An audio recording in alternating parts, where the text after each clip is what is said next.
주일 예배에 오신 여러분을 환영합니다. 다 같이 묵도하심으로 하나님께 주일 예배를 드리시겠습니다.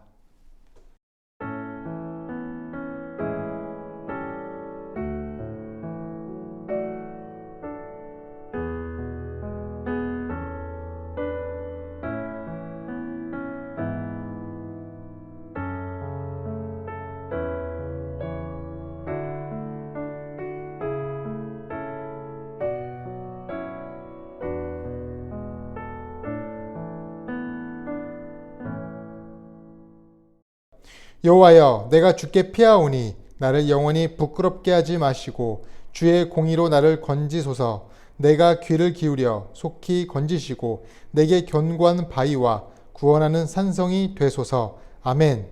하나님, 우리가 은혜의 주일을 맞이하여 거룩하신 하나님 앞에 나와 예배드리게 하시니 감사와 찬양과 영광을 올려드립니다. 이 거룩한 시간 우리가 하나님 앞에 정결한 마음으로 나아가길 원합니다. 한 주간 하나님 앞에 행했던 잘못된 모습들이 있다면 이 시간 회개하오니 주의 보혈로 용서하여 주시옵소서. 우리가 힘들 때 외면하지 않으시고 언제나 우리에게 귀를 기울여 속히 손을 잡아 수렁에서 건져주시는 하나님을 찬양하며 그 이름을 높여드립니다. 특별히 오늘 예배가 주님께서 기뻐 받으시는 거룩한 산제사가 되길 간절히 소망합니다. 이 예배를 기뻐 받아 주시옵소서. 감사하며 예수님의 이름으로 기도드립니다. 아멘. 전능하사 천지를 만드신 하나님 아버지를 내가 믿사오며 그 외아들 우리 주 예수 그리스도를 믿사오니 이는 성령으로 잉태하사 동정녀 마리아에게 나시고 본디오 빌라도에게 고난을 받으사 십자가에 못 박혀 죽으시고 장사한 지 사흘 만에 죽은 자 가운데서 다시 살아나시며 하늘에 오르사 전능하신 하나님 우편에 앉아 계시다가 저리로서 산자와 죽은 자를 심판하러 오시리라. 성령을 믿사오며 거룩한 공회와 성도가 서로 교통하는 것과 죄를 사하여 주시는 것과 몸이 다시 사는 것과 영원히 사는 것을 믿사옵나이다. 아멘.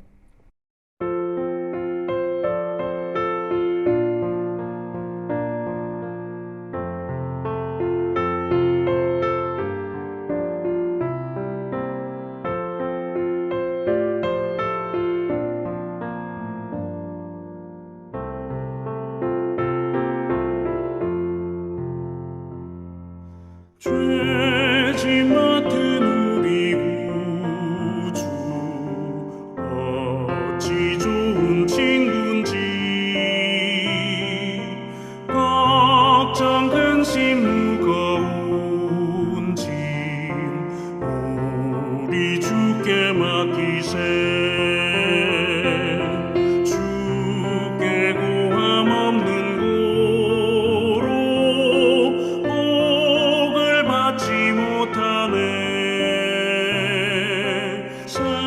사람들이 어찌하여 아뢰 주를 모를까.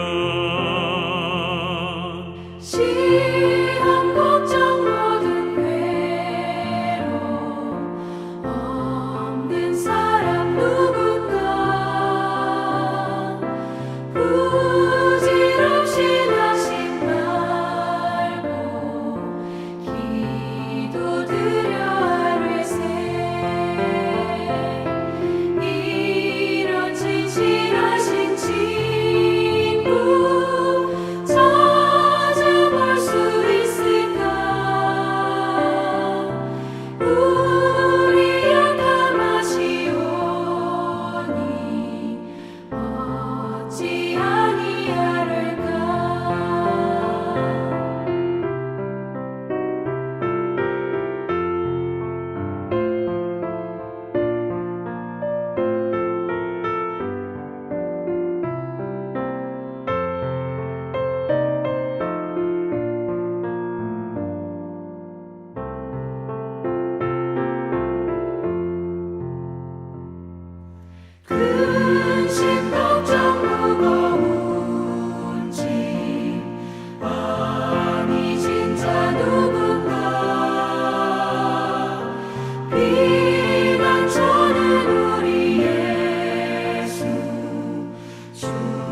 교회 소식 드리겠습니다.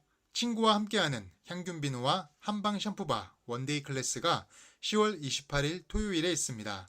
자세한 사항은 주보를 참고해 주시기 바라겠습니다.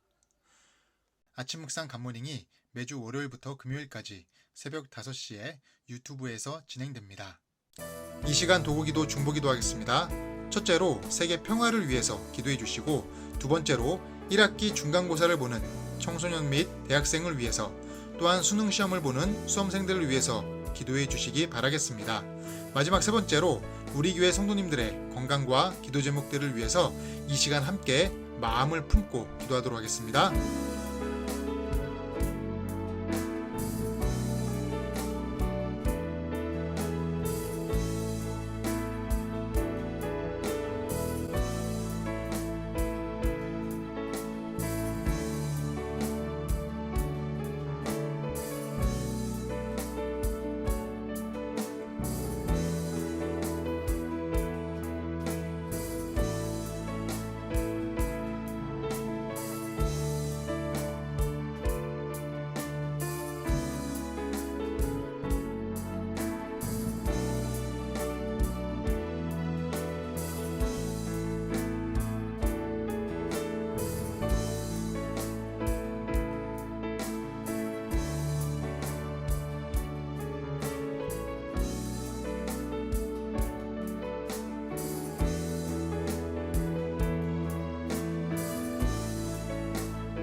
하나님, 우리가 기도한 모든 내용이 하나도 땅에 떨어지지 않고 모두 하늘에 상달되기 원하며 이 시간 주님께서 가르쳐 주신 기도를 하기 원합니다.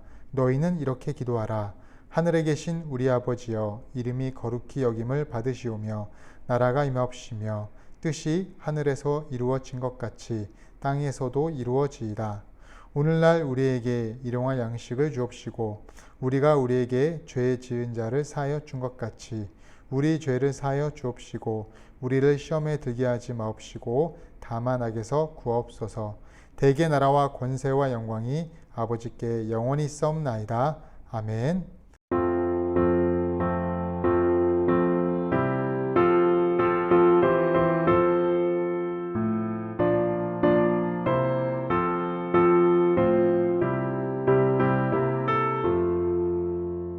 너희 주 주님의 새 생명 얻음으로 이곳은 지나고 새 사람이로다.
새 생명 얻은 자 영생을 누리니 주님을 모신 맘새 하늘이로다.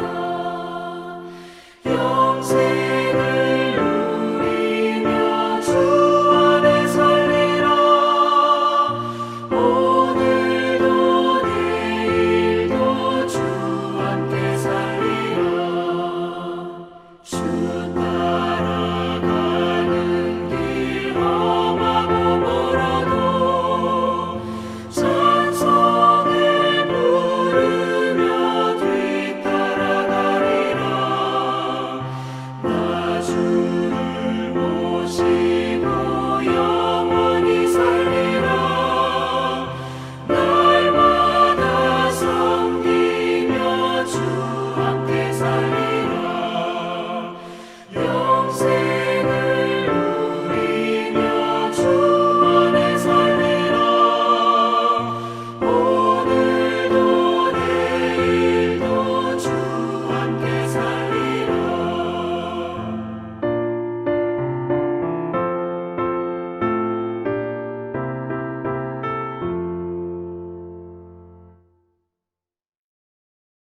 오늘 우리가 함께 읽으실 하나님의 말씀은 창세기 32장 12절입니다. 주께서 말씀하시기를 내가 반드시 내게 은혜를 베풀어 내 씨로 바다에 셀 수 없는 모래와 같이 많게 하리라 하셨나이다. 아멘. 한 주간 잘 지내셨습니까? 저도 잘 지냈습니다. 행동 경제학 용어 중에 앵커링 효과라고 있습니다. 앵커링 효과. 여기서 나온 앵커가요, 배에 있는 닷을 얘기하는 거예요. 닷. 배가 정박하기 위해선 닷이 필요하잖아요. 그 닷이 앵커라는 것인데, 그래서 앵커링 효과라는 말은요, 배가 한번 닷을 내리면 닷을 내린 곳 범위에서만 움직이잖아요. 뭐 파도가 치든 바람이 불든 그 닷이 정박된 곳에서만 움직일 수 있듯이, 사람들의 무의식 속에 처음에 어떤 기준이 되는 값이 일단 입력되면 이 기준점이 다음 행동에 영향을 미친다는 것이 앵커링 효과라는 것입니다. 이게 무슨 말이냐? 예를 들어서요, 우리가 마트, 코스트코 가보신 적 있으시잖아요. 코스트코 가면 입구에 가장 먼저 보이는 게 뭡니까? 바로 명품들이에요. 명품들. 구찌 가방이나 프라다나 오메가 시계들과 같은 명품들입니다. 그것들은요, 최소 300만 원, 800만 원 정도 해요. 그런데 손님들의 무의식 중에 최소 300만 원이라는 금액의 닷을 내리면, 그러니까 다시 말하면요, 손님들이 무의식 중에 300만 원 이상이라는 금액의 닷을 먼저 내리면 그것이 가격의 기준점이 되는 거예요. 그러면 그 다음에 보게 되는 식료품과 생활용품이 아무리 비싸더라도 명품보다는 싸니까 상당히 저렴하게 느껴진다라는 것입니다. 그러니까 여러분들 코스트코 가실 때 왜 1층이나 지하에 먼저 들어오는 그 현관 입구에 왜 명품들이 질배 있는지 여러분 아시겠죠? 그게 앵커링 효과 때문이에요. 그러면서 손님들의 소비를 촉진시키는 것입니다. 이것을요, 신앙에 적용해 볼 수 있습니다. 우리도요, 무의식 중에 두려움이라는 것이 있거든요. 걱정이라는 곳이 있어요. 그런 것에 닷을 내리면 다음 맞이하는 상황에 영향을 받게 돼 있어요. 두려움이라는 주변만 우리가 서성일 수밖에 없는 거예요. 아무리 주변에 기쁨과 즐거움과 행복과 그런 좋은 것들이 나에게 온다 할지라도 그것이 오래 가질 않아요. 왜냐하면요, 두려움에 대한 기준점이 이미 내 삶에 확고해진 것이기 때문입니다. 그래서 우리 삶은 두려움 때문에 계속 영향을 받는 거예요. 무언가에 위축되고 소극적이게 되고 개운하지도 않고 걱정만 되고 찌뿌듯하고 활력이 없어요. 그래서 우리는요, 우리 삶에 있는 두려움이라는 곳에, 걱정이라는 곳에 닷을 내리면 안 됩니다. 그것이 기준점이 되면 안 돼요. 그것이 우리 삶의 앵커링 효과가 되면 안 된다는 것입니다. 오직 우리는요, 말씀의 닷을 내려야 돼요. 말씀이 우리 삶의 기준점이 되어야 됩니다. 그래서 말씀으로 인한 영적 앵커링 효과가 내 삶에 뿜어져 나와야 돼요. 성경에 보면 시편 56편 3절에 내가 두려워하는 날에는 내가 주를 의지하리이다. 이사야 12장 2절에 보라 하나님은 나의 구원이시라 내가 신뢰하고 두려움이 없으리니 주 여호와는 나의 힘이시며 나의 노래시며 나의 구원이심이라. 또한 디모데후서 1장 7절 하나님이 우리에게 주신 것은 두려워하는 마음이 아니요 오직 능력과 사랑과 절제하는 마음이니 아멘. 하나님께서 성경을 통해서 두려움에 걱정에 근심에 정박하지 말라고 닷을 내리지 말라는 말씀을 이렇게 표현하세요. 그런데 우리 인생은요 사실상 두려움의 연속입니다. 그렇지 않으세요? 여러분은 현재 어떤 두려움이 있으십니까? 건강의 문제, 경제적 문제, 그것들로 인한 건강의 두려움, 경제적 두려움, 자녀에 대한 두려움. 그러니까 자녀에 대한 두려움이란 게 자녀를 양육하면서 파생되는 두려움들이 있잖아요. 그리고 배우자와의 어떤 그 관계 안에서 있는 또 내 안에 어떤 걱정과 근심, 두려움, 또한 사람과의 관계 안에서 우리가 일상을 살아가면서 여러 걱정과 두려움이 있습니다. 오늘 본문 속에도 야곱이 심히 큰 두려움을 느끼고 있어요. 창세기 32장 6절 7절을 먼저 보시면 사자들이 야곱에게 돌아와 이르되 우리가 주인의 형 에서에게 이른즉 그가 400명을 거느리고 주인을 만나려고 오더이다. 야곱이 심히 두렵고 답답하여 자기와 함께한 동행자와 양과 소와 낙타를 두 떼로 나누고 아멘. 여기서 야곱이 지금 두려운 이유는 무엇인가요? 그것은요 형인 에서가 자기를 죽일까 봐에서 오는 두려움이에요. 창세기 27장 41절 보시면 그의 아버지가 야곱에게 축복한 그 축복으로 말미암아 에서가 야곱을 미워하여 심중에 이르기를 아버지를 곡할 때가 가까웠은즉 내가 내 아우 야곱을 죽이리라 하였더니 과거 야곱은요 에서의 축복을 가로채웠어요. 그래가지고 도망갑니다. 에서가 나중에 이 사실을 알아요. 자기 축복을 뺏은 거에 대해서. 그러니까 에서는요 계속 야곱에 대한 복수심이 불탔어요. 지금 방금 읽은 창세기 27장 41절에서도 아버지를 곡할 때가 가까웠은즉 아버지가 죽을 때가 가까웠은즉 내가 내 아우 야곱을 죽일 때가 왔나이다. 내가 아우 야곱을 죽이고 그 축복을 빼앗은 것을 복수하겠다. 이런 다짐을 하는 거예요. 그러니까 이 다짐한 것을 누가 얘기합니까? 막 소문이 난 거예요. 누가 소문을 내요? 바로 야곱의 어머니, 에서의 어머니 리브가가 소문내는 거예요. 또 하인들 시켜가지고 그 삼촌 라반에 있는 집까지 그걸 알려가지고 얘기를 하는 겁니다. 야, 네 형이 아직도 너를 죽이려고 하고 있다. 너 돌아오지 마라. 그러니까 야곱의 마음속에 그 일생은 뭐가 있었냐? 지금까지 오늘 본문에 나온 야곱이 시간이 많이 지났잖아요. 도망간 뒤로부터 외삼촌 라반의 집에서 시간을 보내고 부자가 되고 막 그러면서 다시 돌아오는 상황인데 이제 나이가 들어서 돌아오려고 하는데 지금까지 거의 나이가 막 할아버지가 된 그 상황에서까지 줄곧 형에게 복수를 당하면 어쩌나 하는 생각뿐이에요. 그것이 온통 머릿속을 차지한 겁니다. 형에게 당할 복수가 그의 인생의 앵커리 효과가 된 것입니다. 그러니 오랜 시간이 지나도 나이가 들어도 부자가 되어도 살만해져도요 그 마음속은 두려운 거예요. 기쁨이 없어요. 불안해요. 걱정이 많아요. 근데요 이것은요 명백히 누구의 잘못이냐? 야곱의 잘못입니다. 야곱이 형 에서의 축복을 빼앗아서 도망가서 그랬다? 이런 잘못도 있겠지만 가장 큰 잘못은 뭐냐? 하나님을 잊어버린 거예요. 하나님을 잊어버린 거. 왜냐하면 야곱이 과거에 에서를 피해 도망칠 때 외롭고 힘든 광야에서 야곱이 누굴 만나요? 바로 베델이란 지역에서 하나님을 만나지 않습니까? 창세기 28장 16절에 야곱이 잠이 깨어 이르되 여호와께서 과연 여기 계시거늘 내가 알지 못하였도다. 아멘. 야곱은요 그때 깨달은 거예요. 아, 하나님이 나와 함께 계셨구나. 나 혼자 있는 줄 알았는데 이 외롭고 힘들고 눈물 나는 상황에서 물론 내 죄 때문에 나의 잘못 때문에 내가 이렇게 쫓겨다니지만 하나님은 그때도 지금도 앞으로도 여기 이 순간 나와 함께 계시거늘 내가 그걸 알지 못하였구나. 이 고백을 하는 거예요. 그러면서 야곱은요, 그때 이후로 어떤 상황에서도 자기를 위해 일하시고 함께 하시는 하나님을 잊지 말아야 했습니다.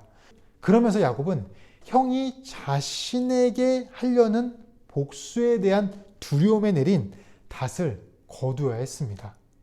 그리고 자기와 함께 계신 하나님, 여기 계신 하나님께 그 닷을 내리면서 인생의 기준점을 하나님으로 삼았어야 했어요. 그런데 야곱은 이후에 두려움에 내린 닷을 거두지 못하고 그냥 계속 그 두려움을 기준점으로 살아갔던 것입니다. 그러니까 야곱이 잘못인 거예요. 야곱이 그 두려움에서 벗어나야 되는데 벗어나지를 못했어요. 그러니까 야곱은 계속 다시 두려움 속에 닷을 계속 내리면서 그 안에서만 머물러 있는 것입니다. 그래서 야곱이 잘못이라는 것입니다. 왜냐하면 자기와 함께 하시고 자기 삶을 예전에도 현재도 앞으로도 이끄실 하나님을 경험했음에도 불구하고 하나님이 아닌 두려움 속에 계속 닷을 내리면서 그냥 그 두려움에 빠져 있었기 때문이에요. 그래서 잘못이라는 것입니다. 그런데요, 야곱의 잘못이 맞긴 한데 왜 야곱이 그 두려움에 내린 닷을 빼지 못하고 계속 거기에 머물러 있었을까요? 우리가 이것을 보기 위해서는요, 창세기 28장 15절을 볼게요. 창세기 28장 15절에 과거에 하나님이 야곱에게 하신 말씀이거든요. 내가 너와 함께 있어 내가 어디로 가든지 너를 지키며 너를 이끌어 이 땅으로 돌아오게 할지라. 내가 내게 허락한 것을 다 이루기까지 너를 떠나지 아니하리라 하신지라. 하나님이 야곱에게 주신 말씀인데 야곱은 이 말씀을 떠올리지 못했어요. 왜냐? 두려움에 내린 닷이 너무도 그의 삶에 깊게 뿌리박혀 있었기 때문입니다. 뺄래야 뺄 수가 없어요. 그래서 두려움에 대한 잔상이 너무도 심해서 하나님을 생각하지 못했던 것입니다.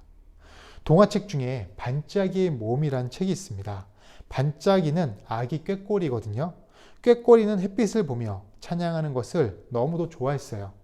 그런데 어느 날 매일 구름이 끼고 비바람이 쳐서 햇빛이 안 보이니까 엄마 꾀꼬리에게 불평을 합니다.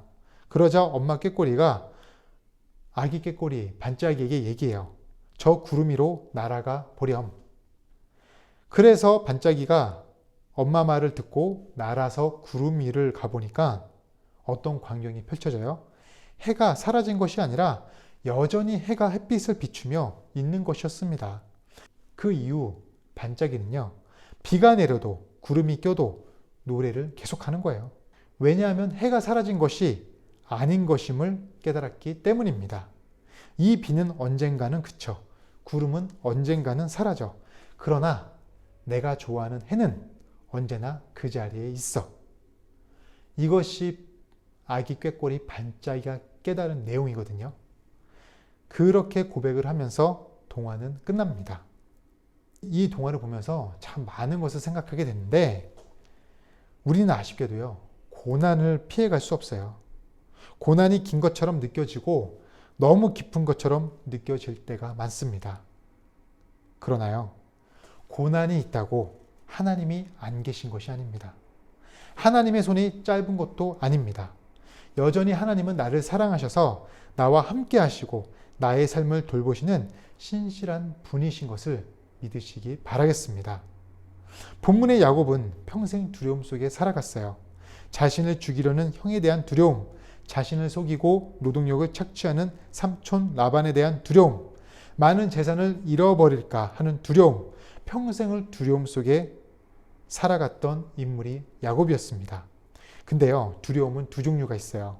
일반적으로 우리를 무섭게 하는 부정적인 두려움이 있고, 거룩하신 하나님 앞에서 죄인인 것을 인정하는 긍정적인 두려움이 있습니다. 하나님에 대한 긍정적인 두려움은 우리를 겸손하게 만듭니다. 그래서 우리 삶을 긍정적으로 변화시켜요. 그러나 일반적인 두려움은요, 우리 삶을 피폐하게 만듭니다.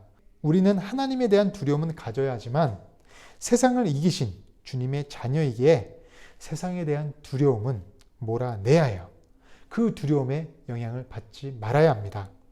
따라서 이 시간 우리를 위해 일하시는 하나님에 대한 믿음이 작동되기를 바라겠습니다. 또한 두려움 속에서 하나님이 우리를 어떻게 도우시고 인도하시는지를 볼 수 있는 영안이 열리시길 간절히 바라겠습니다. 우리가 그것을 위해 기도해야 돼요. 시편 56편 3절 4절을 보시면 내가 두려워하는 날에는 내가 주를 의지하리이다. 내가 하나님을 의지하고 그 말씀을 찬송하올지라. 내가 하나님을 의지하였은즉 두려워하지 아니하리니 혈육을 가진 사람이 내게 어찌하리이까. 이것을 원어적으로 표현하면 이런 말이에요. 두려움이 온통 나를 휩싸는 날에도 나는 오히려 주님을 의지합니다. 나는 하나님의 말씀만 찬양합니다. 내가 하나님만 의지하니 나에게는 뭐가 없어요? 두려움이 없습니다. 육체를 가진 사람이 나에게 감히 어찌할 수 있겠습니까? 이 고백이에요. 이 말씀은요, 야곱에게 하시는 하나님의 말씀같이 여겨져요. 사실 야곱뿐만이 아니라 현재 여러 가지 인생의 두려움과 걱정에 빠져 있는 우리에게 하시는 말씀입니다. 우리는 인간이라 두려움을 떨치기가 참 힘들어요. 두려움에 내린 닷을 빼기가 쉽지 않은 것이 우리의 모습이거든요. 그러나 그 두려움에 우리가 빠져 있을 때 우리가 가진 믿음이 작동되어야 돼요. 하나님께서 나를 위하여 일하기 시작하시는구나. 지금 이 순간 여기 하나님이 계시는구나. 그 마음과 믿음이 우리 삶에 작동되어야 하는 것입니다. 그런데 하나님은 때로는요, 우리의 민낯을 드러나게 하세요. 온 천하에 나의 부끄러움이 드러나는 초라한 인생이 되게 하시기도 하십니다. 그런데 우리 밑바닥, 민낯이 다 드러났다면 낙심하지 말고 하나님을 더 찾고 의지할 때입니다. 왜냐하면 우리도요, 그 광야에 서 있는 야곱과 같은 초라한 존재지만 이런 초라한 우리를 하나님께서는 만나 주시기 때문입니다. 따라서 우리가 두려울 때 하나님께 집중하기 위해서는 어떻게 해야 하는가?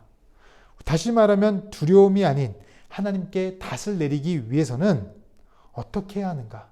하나님을 기준점으로 살아가는 방법은 무엇인가? 두 가지로 보도록 하겠습니다. 첫째는요, 세상의 것에 집착하지 않기입니다. 창세기 32장 22절 24절 이제 본문을 다시 돌아와서 보면은 밤에 일어나 두 아내와 두 여종과 11 아들을 인도하여 야복 나루를 건널세 그들을 인도하여 시내를 건너가게 하며 그의 소유도 건너가게 하고 야곱은 홀로 남았더니 어떤 사람이 날이 새도록 야곱과 씨름하다가 야곱은요 원래 소유욕이 많은 사람이에요. 그래서 야곱의 뜻이 잡다 아닙니까? 잡다? 무엇을 잡다? 야곱은 아내, 자식, 종, 소유를 자신과 동일시 시켰어요. 자신과 똑같다고 생각했어요. 그만큼 집착이 강한 사람이었습니다. 그런데 소유가 커지면 집착이 되고 집착하면요 두려움이 커져요. 왜냐하면 그 소유된 것을 잃어버리기가 너무나 두려우니까 걱정이 되니까 두려움이 생기는 겁니다. 두려움이 많아지는 거예요. 우리는 많은 것들에 대한 집착을 해요. 사람에 대해서, 물질에 대해서, 또한 명예나 권력에 대해서 여러 가지 것들에 대해서 집착을 하지만 우리가 집착해야 할 것은 다른 것이 아니라 우리 영혼이에요. 영혼. 하나님과의 관계에 집착을 해야 됩니다. 우리가 영적인 것에 집착할 때 우리 인생의 두려움은 사라지게 되어 있어요. 우리의 집착은 우리의 변화에 집중을 해야 됩니다. 예를 들어 음식은 시간이 지나면 다 변해요. 대부분은 부패하지만 또 어떤 음식은 숙성이 되거든요. 시간이 지나면 사람도 다 변해요. 그런데 대개 그의 안에 죄성 때문에 변하기도 하고 한편으론 종종 그의 안에 영성 때문에 변하기도 합니다. 죄성으로 변하는 인생은 부패한 인생이에요. 그러나 영성으로 변하는 인생은 성숙된 인생입니다. 이 차이를 아는 것이 지혜입니다. 그 지혜대로 살아가는 것이 신앙이에요. 신앙. 그래서 우리는 기도와 묵상에 더욱 집착해야 하는 것입니다. 성숙된 영성에 집착하는 우리 모두가 되시길 간절히 바라겠습니다. 자, 그 다음으로 두려울 때 하나님께 집중하는 두 번째 방법. 두려움이 아닌 하나님께 닷을 내리는 두 번째 방법은 무엇인가? 두려울 때 찾아와 주시는 하나님을 발견하는 것입니다. 두려울 때 찾아와 주시는 하나님을 발견하기. 창세기 32장 24절에 야곱은 홀로 남았더니 어떤 사람이 날이 새도록 야곱과 씨름하다가 아멘. 우리가 세상의 집착을 벗어버리고요. 하나님 앞에 홀로 단독자로 섰을 때 어떤 일이 벌어지냐? 어떤 사람이 찾아와요. 어떤 사람입니까? 바로 하나님이에요. 하나님이 찾아오시는 거예요. 이를 보면 우리가 두려울 때 우리가 하나님을 먼저 찾는 것이 아니에요. 하나님께서 우리를 찾아와 주신다는 것을 알 수가 있습니다. 두려움의 반대는 용기가 아니라 감사입니다. 현재 나의 삶 속에서 이것보다 더 어려웠을 때 나타나 주신 하나님, 내가 기도하기 전에 먼저 찾아오시는 하나님, 그 하나님께 감사하는 우리 모두가 되시길 바라겠습니다.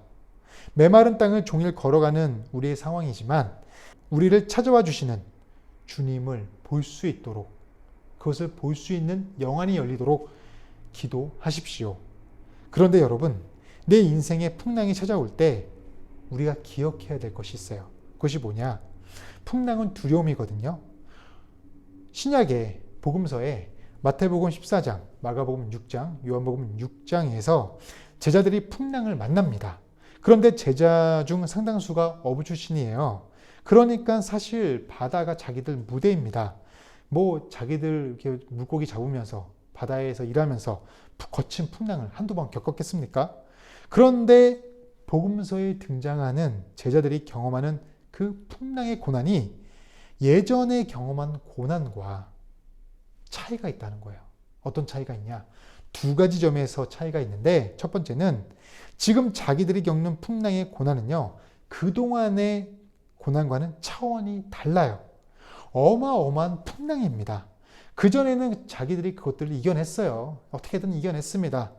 근데 지금 겪고 있는 풍랑은요, 자기들이 이길 수가 없어요. 무서워요. 두려워요. 그래서 자기들이 죽게 됐다고 막 난리치는 것입니다. 두려움에 빠진 것이에요. 그런데요, 여기서 두 번째 차이가 뭔지 아십니까? 두 번째는요, 그 배에 누가 타고 있어요? 주님이 타고 계시다는 것입니다. 그게 차이예요. 전에 풍랑에는 제자들의 배에 예수님이 없었어요. 그냥 자기들이 있었어요. 자기들이 이기려고 하고 자기들이 버티려고 하고 그랬잖아요. 전에 풍랑에는 제자들의 배에 주님이 없었다는 것을 한 번 더 말씀드립니다. 그러나 지금 풍랑에는 누가 타고 계세요? 예수님이 배에 타고 계세요. 이게 큰 차이점이에요. 힘든 것이 이해가 됩니다. 그러나 여러분, 망하지가 않는다는 거예요. 어떤 경우도 우리는 망하는 인생이 아니에요. 망할 수가 없는 인생입니다. 왜 그렇습니까? 주님이 지금 우리의 가정에 계세요. 우리의 사업장에 계세요. 우리의 일터에 계세요. 우리 자녀와 함께 하세요. 우리 건강과 함께 하십니다. 나의 계획과 함께 하십니다. 내가 나아가는 배에 주님이 타고 계시기 때문이에요. 내 인생의 키를 쥐고 계시기 때문에, 또한 풍랑을 잠잠하게 하시기 때문에, 그래서 우리에게 큰 풍랑이 오더라도 우리는 걱정하지 말고 근심하지 말고 두려워하지 말아야 하는 것입니다. 말씀을 정리하겠습니다. 내 인생의 닷을 두려움에서 올려 건져내십시오. 이제는 내 닷을 하나님께 내리십시오. 하나님이 우리 인생의 기준점이 되어야 됩니다. 기준점이 바뀌어야 돼요. 그래야 삶에 두려움과 풍랑이 몰아쳐도 그것이 내 인생에 큰 영향을 주지 않는 것입니다. 세상의 것에 집착하지 말고 영적인 변화에 집착하십시오. 내가 두려울 때 찾아와 주시는 하나님을 바라보십시오. 그럴 때 우리 인생은 흔들리지 않고 굳건한 믿음으로 바로 나아갈 수 있을 것입니다. 오늘 본문 말씀처럼 창세기 32장 12절, 주께서 말씀하시기를 내가 반드시 내게 은혜를 베풀어 내 씨로 바다에 셀 수 없는 모래와 같이 많게 하리라 하셨나이다. 이 말씀이 여러분의 말씀, 우리의 말씀, 우리 모두의 말씀, 우리 자녀의 말씀, 우리 손자, 손녀들의 말씀이 되길 간절히 축원드립니다. 그런 은혜를 맛보는 우리 모두가 되시길 간절히 기도드립니다.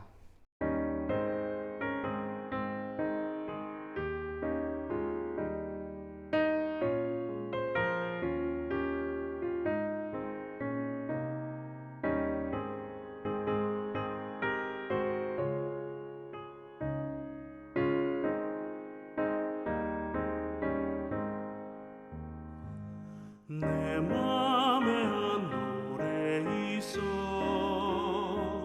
나 즐겁게 늘 부르네 이 노래를 부를 때에 큰 평화 임하도다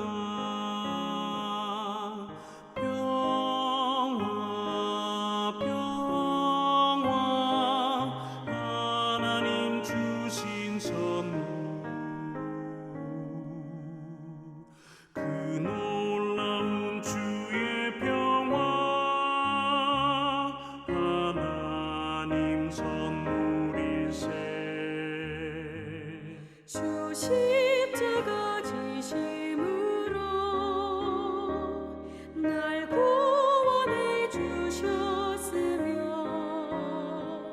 주 예수님 고난받아 나 평화 누리도다 평화 평화 하나님 주신 선물 그 놀라운 주의 평화 하나님 선물일세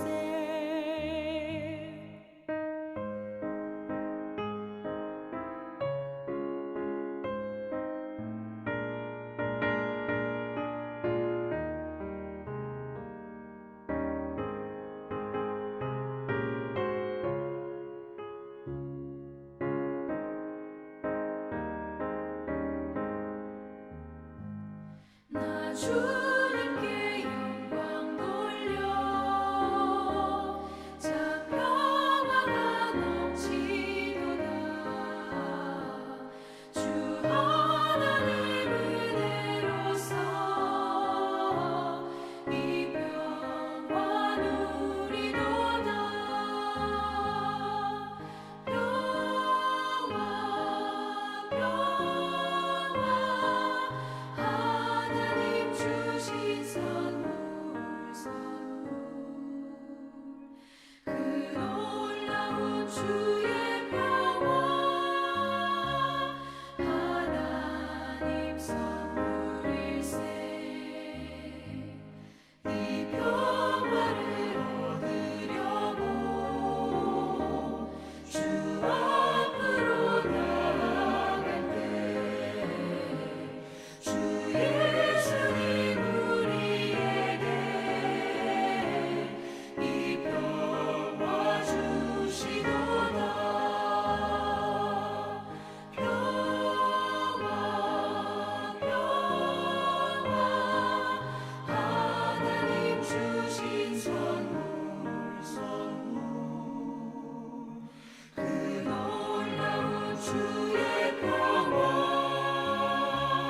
하나님 선물일세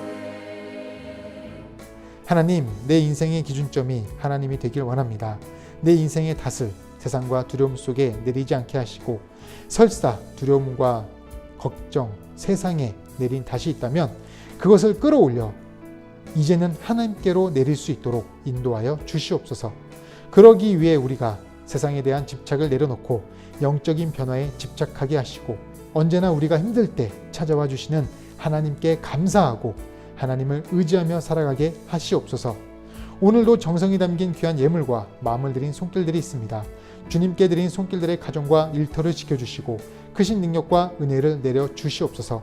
이 예물이 쓰이는 곳마다 하나님을 기준점으로 삼는 사역과 인생들이 많아지게 하시옵소서. 이제는 우리 주 예수 그리스도의 은혜와 하나님 아버지의 크신 사랑과 성령님의 교통하시는 은혜가 하나님께 낯을 내리고 세상의 두려움에서 벗어나고 이기는 우리 성도님들의 머리 위에 그들의 가정과 생업 위에 영원토록 함께 하시기를 축원하옵나이다. 아멘.